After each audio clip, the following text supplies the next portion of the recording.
اپنے کردار پر ڈال کر پردہ اقبال، ہر شخص کہہ رہا ہے زمانہ خراب ہے۔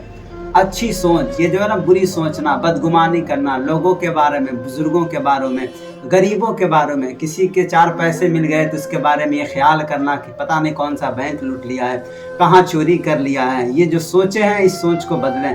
نبی پاک صلی اللہ علیہ وسلم نے ارشاد فرمایا سب سے بری چیز ہے کسی کے بارے میں بدگمانی کرنا، سب سے بڑا جھوٹ ہے کسی کے بارے میں بدگمانی کرنا، کسی کے بارے میں غلط سوچنا۔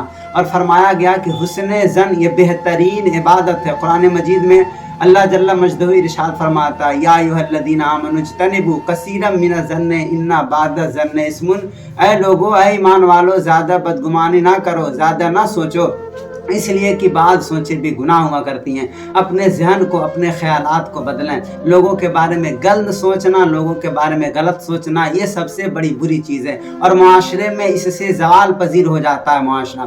اگر معاشرے کو عروجیت چاہتے ہیں، معاشرے کو ایک انقلاب بخشنا چاہتے ہیں تو بہتر یہ ہے کہ آدمی پوزیٹیو سوچ رکھے، اچھی سوچ رکھے۔ میرے نبی رحمت صلی اللہ علیہ وسلم نے ارشاد فرمایا سب سے بڑا جھوٹ ہے کسی کے بارے میں گند سوچنا۔ اگر کوئی بندہ کہیں پر کھڑا ہو سنسان جگہ پر تو ہم اس کی مدد کرنے کے بجائے اس کے بارے میں غلط رویہ اختیار کر لیتے ہیں، اس کے بارے میں گند سوچ لیتے ہیں کہ بندہ کسی اپنی غلط ضرورت کی وجہ سے یہاں کھڑا ہے۔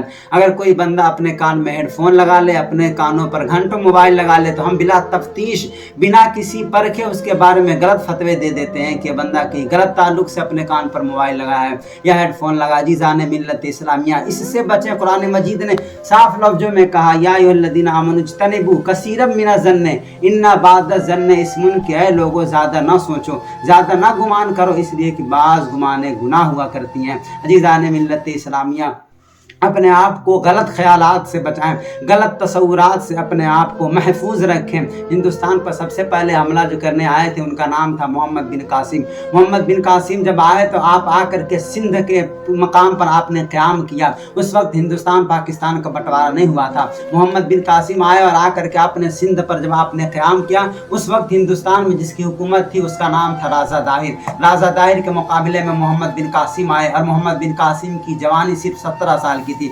عزیزان ملت اسلامیہ، غور کرنے کی بات یہ ہے کہ 17 سال کا نوجوان آ گیا راجہ داہر کے مقابلے میں مقابلہ کرنے، اور آج کا ہمارا 17 سال کا نوجوان دیکھیں تو کہیں شراب کے اڈے پہ ملے گا، تو کہیں جوئے کے اڈے پر ملے گا، تو کہیں عیاشی کے اڈے پر ملے گا۔ محمد بن قاسم آئے اور آ کر کے آپ نے سندھ پر قیام کیا، اور آنے کے بعد آپ کئی روز پریشان رہتے تھے۔ ایک بزرگ کا گزر ہوا وہاں سے، بزرگ نے محمد بن قاسم کو دیکھا، بزرگ نے محمد بن قاسم سے پوچھا بیٹا کیا بات ہے، بڑی پریشان نظر آ رہے ہو؟ محمد بن قاسم نے اس بزرگ سے کہا بابا جی کیا بتائیں، یہاں پر ہم آ گئے ہیں راجہ داہر کے مقابلے میں مقابلہ کرنے، نہ تو ہماری فوجوں کی تعداد کثیر ہے، نہ تو ہمیں یہاں کی زبان آتی ہے، بات نہیں سمجھ میں آتی کہ ہم ان سے مقابلہ کیسے کریں، ہم ان پر فتح کیسے حاصل کریں، ہم ان پر فتح و نصرت سے مقابلہ کیسے کریں۔ عزیزان ملت اسلامیہ، بابا نے محمد بن قاسم کے لیے دعائیں دی، اس کے بعد چلے گئے۔ پھر کچھ روز کے بعد 2-3 روز ہو گیا، پھر وہی بابا واپس آئے تو کیا دیکھتے ہیں، محمد بن قاسم کے چہرے پر خوشی ہے، محمد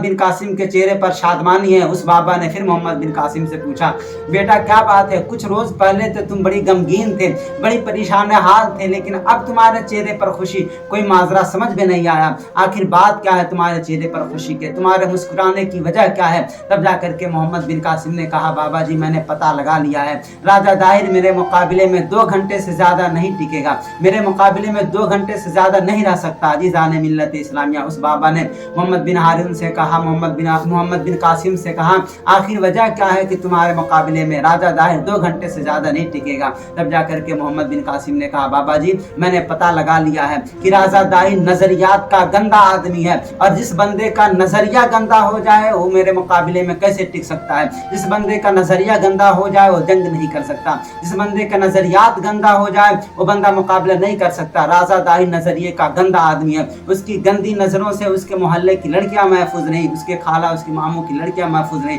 اور جس کا نظریات گندا ہو جائے وہ بھلا مقابلہ کیسا کرے گا؟ حضرت امام شافعی رحمۃ اللہ علیہ ارشاد فرماتے ہیں جس بندے کا نظریات گندا ہو جاتا ہے وہ کوئی بڑا کام نہیں کر سکتا، اس کا حافظہ کمزور ہو جاتا ہے، اس کی سوچنے کی قوت کمزور ہو جاتی ہے۔ اس لیے عزیزان ملت اسلامیہ کچھ ایسا کام کریں کہ آپ کا ذہن گند ہونے سے بچے، آپ کا ذہن پراگندہ ہونے سے بچے، اور اپنے ذہن میں ایک اچھی سوچ پیدا کریں، ایک اچھے خیالات لائیں، ایک اچھے تصورات لائیں، اور